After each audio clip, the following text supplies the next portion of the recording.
So the structure of TABU is something everyone likes to talk about. And there's starting to be this observation that the films are in two parts, which doesn't really make sense to me. Because I'm not sure if I agree with that with August. But I think that's a good place to start with TABU. No, but you don't be, it's factual. Yeah. You have two parts in the features. But the first time in the Face You Deserved, it was meant to be that way. In Our Beloved, it was an accident. It was, so the original script was, it didn't have two parts. And in this case, yeah, it was meant to be that way. There was a day when my producer appeared and he said no money for the script. So again, I even if this time that's not on the film, but the African part of the second part of TABU, it's we invented. Within the crew, we have made like a group of people. We came up with a group of people, me, the assistant director, the editor, and the co-writer of the film, and we made this group called the Central Committee. And the Central Committee had our job was daily, on a daily basis, during the shooting, like try to come up with a menu, like in a Chinese restaurant, you know, where you have numbers for each dish, to come up with this menu of scenes. And then every day try to decide, okay, let's erase this number 24, 75, 112. They are no good. And come up with new scenes accordingly to whatever we were shooting.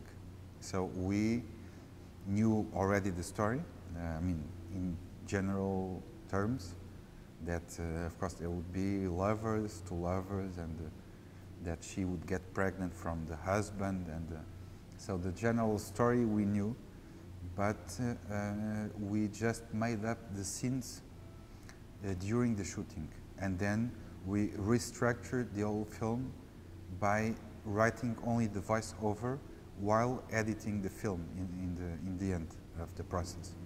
So there was the editor again, and also my co-writer, and we just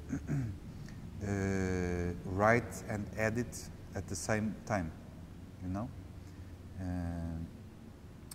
But anyway, the film was supposed from the beginning to have two parts, and two parts that could contrast with each other, could be a little bit the opposite. In the first part, you have these older women between 60 and 80, and they are lonely women. They talk a lot.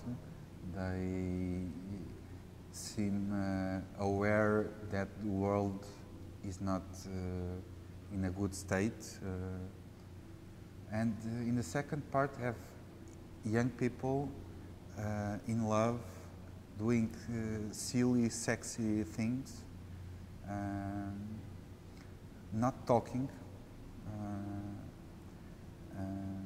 because there is no dialogues in the second part of the film, because it's a story told by someone and you don't get to hear the dialogues. And the characters seem also completely unaware of the political, social situation in this society. So they don't see coming the end of the colonial empire, the Portuguese. So we had this structure from the beginning. And also, one of the ideas I had was to come up with this very eccentric old lady that seemed to have a not at all interesting life, and then just reinvent her like she was a starlet, you know, like she was playing in a Hollywood film from the 40s or something. So the film was built like that from the beginning.